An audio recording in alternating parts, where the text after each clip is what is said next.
I swim with a pod south of the Fire Isles. I believe the drysiders call the larger one Shelmerston. It's where the ceremony happens for the drysider who stopped the world from cracking. That's where I first heard talk of toast, and where I met the friend called Samfire. I did not believe it at first, a food which snaps so dry. Then one morning at sunup, I followed a ship and caught a blackened slice as it arced into the water. This was the start of my lifelong love of toast. I saw Samfire on the dry side and came up out of the sea to ask them for toast. They asked me to put on some pants, but I refused to denigrate myself with dry-side fabric. No matter, I had brought some shiny coins with me that I found on the seabed and secreted in my swimming folds. Sam took me to their parents' toast shack, but they refused to serve me without clothes. They also told me that my shiny coins were unsuitable, too old. So Sam lent me some trousers, and I swept the toast shack in return for crispy slices. Sam taught me some of the ways of the drysiders, but to be honest, I'm only interested in the toast. I never wanted to eat anything else. Sam understood this. I spend my nights swimming through the black waters of the deepest ocean trenches. By day, I come up onto quayside and fill up on the finest crusted seedy bloomer, almost black, no butter. Oh, I could really go for a nice piece of toast right now.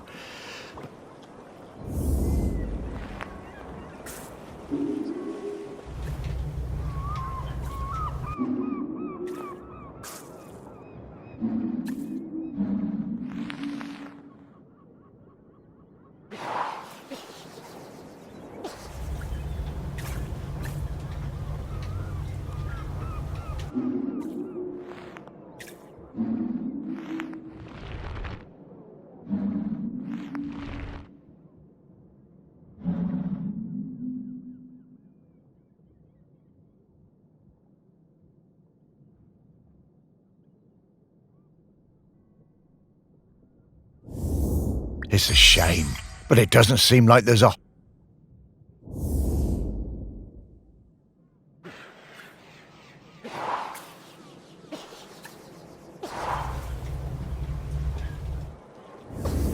I'm getting the scent of Grenkins again, Morris. I'll pop up to let you know when we're close to one.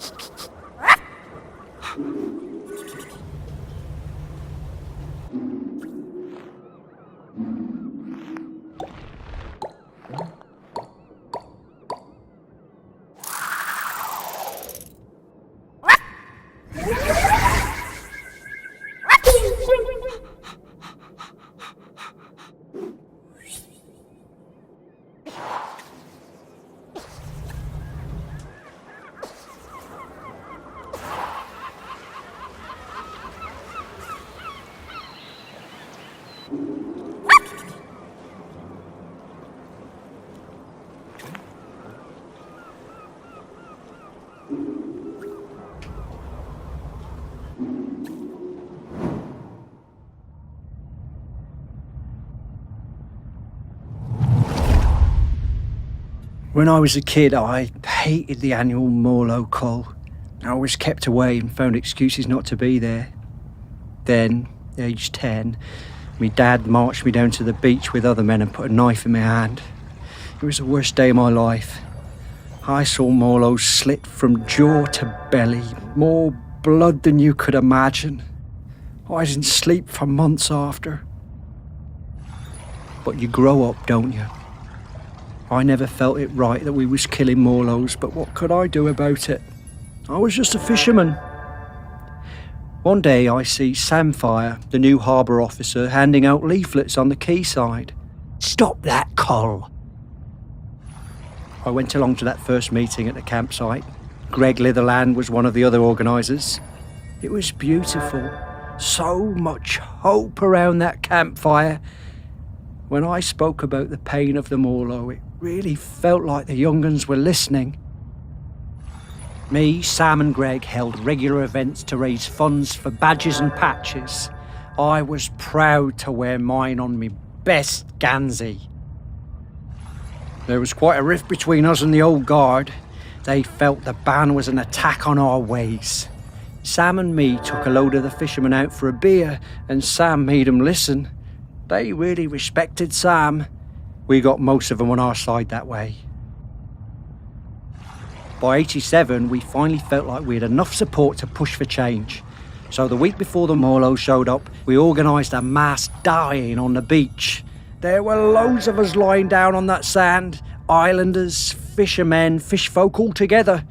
And the press showed up, and the mainland TV, and for the first time in 500 years, we stopped that Col.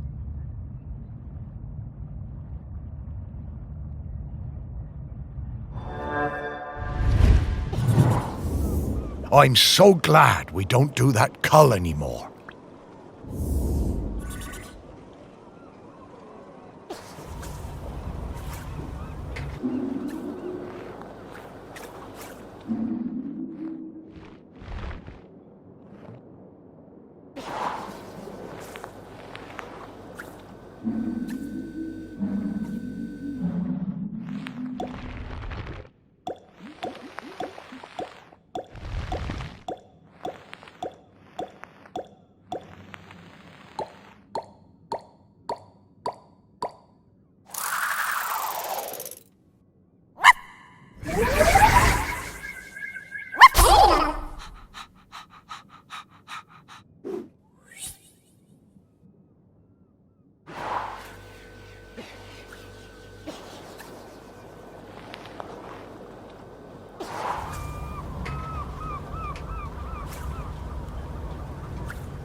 Oh, I love Morlos.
By the time Sam started as the harbour controller in '79, the fishing industry in Shelmiston was on its arse. No way to compete with those factory trawlers from the mainland, was there?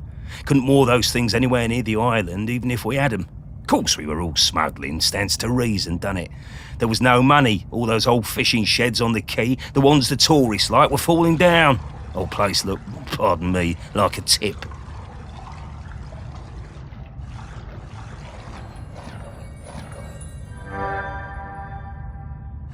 There was a lot of trouble at first. Sam trying to stick by the rules and catch us out any way they could, and us trying any which way to give her the runabout. Wasn't easy, mind you. She was smart, that Sam. You never knew when they were going to pop her head out of the water beside your tub. And to be fair to Sam, some of them smuggling boys were bad uns. Worse stuff than booze on some of them boats, and that's the truth. Probably no bad thing Sam put a stop to it. But in time, Sam started to see how things were, how we do things, and we came to an understanding of sorts.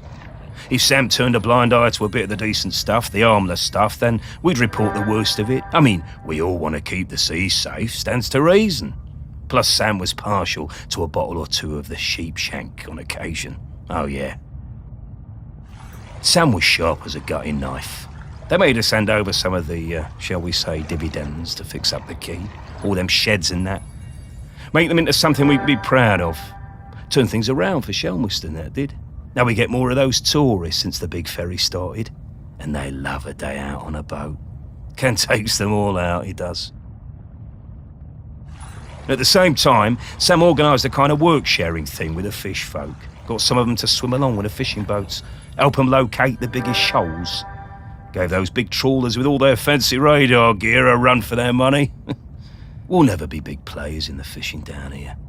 But thanks to Sam, we hold our own. Bless 'em.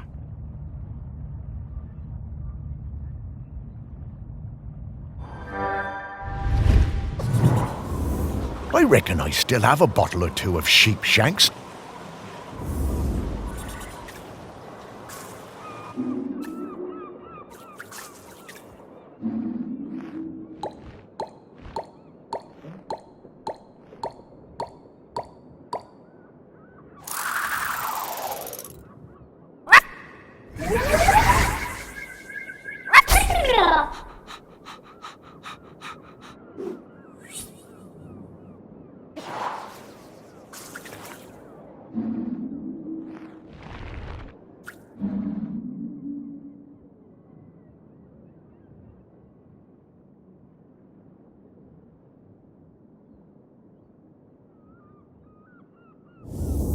Ah, a different kind of spirit to the ones we've been.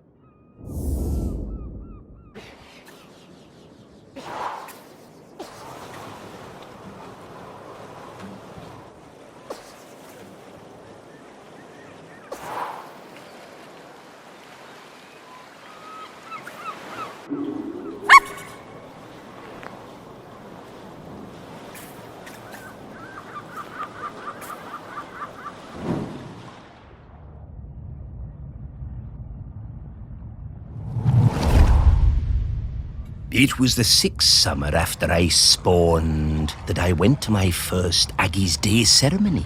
You know, Aggie, the dry-sider who saved the world from cracking in two. We don't go on land until we're 6 years old. It's all swimming, wafting around. Standing up is hard at first, the weight distribution. Anyway, I went up dry side for the ceremony, and that was where I first met Sam. It was so loud and hot out there, all that shell blowing. I was bored, and my body felt dry and heavy. I was too young, really. There were souvenir stalls selling bracelets with little stones of polished lava. I wanted one so bad I would not shut up about it. Sam saw I was fed up. They took me up the beach, away to the dunes, and Sam gave me a little polished stone of my own to play with. Had a heart of gold, they did.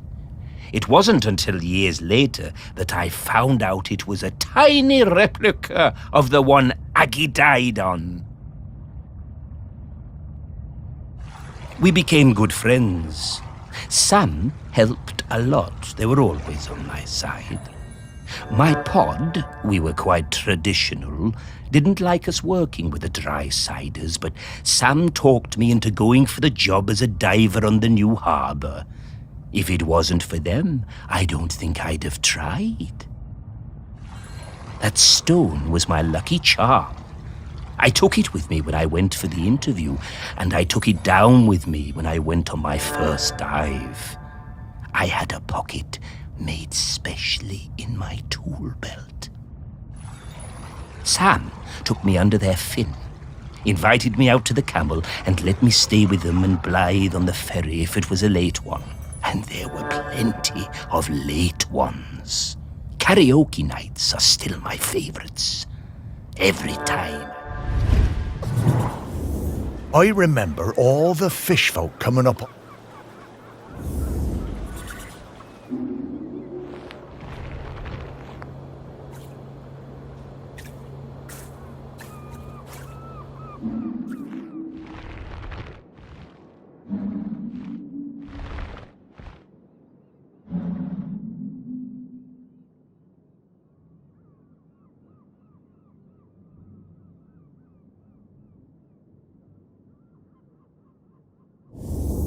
Oh, magic stones?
I first met Sam when I sailed the new ferry, the Queen of the Isles, into harbor.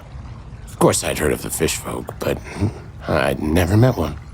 Sam was an amazing pilot, knew the waters better than any boatman. It was strange steering a course for someone actually in the water, but we never went wrong with Sam to guide us in. Next time I was in Chelmerston, we went for a drink at the Camel. I'm more into bats than beer, but Sam was intriguing, and the atmosphere in there was great, like a warm nest. Great band, too. Awesome sousaphone player. I think we got on because we were both a little bit on the outside of things. Sam invited me over for toast and hot chocolate. Honestly, hot chocolate doesn't do it for me, but the toast, that multi-seed bread. Sam made the best toast. I told Sam that next to a good cuttlefish bone, that it was my favorite snack. I stayed over. In the morning, we went for a walk along the beach. And just as the sun was rising, I took them flying on my back. We went up and looked down over the islands. Sam wasn't scared at all. They said it was like swimming through the air. It was on the next trip to Chelmerston. We just sighted land when Sam's head popped out of the water right beside my berth and passed me a fresh cuttlefish bone, carved especially for me. When we moved in together, it was the best day of my whole life. I put that cuttlefish bone on my bedside table within beak reach. I still look at it every day, every single... I just remembered that time.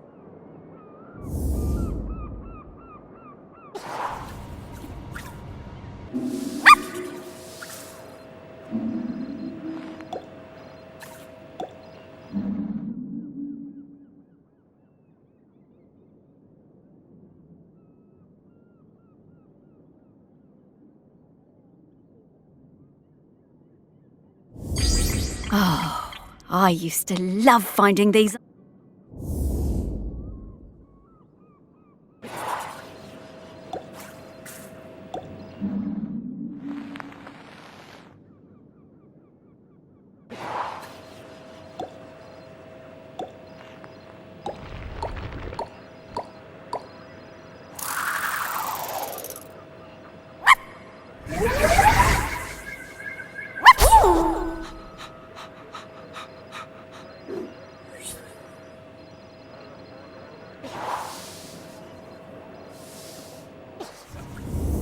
Oof, Sam.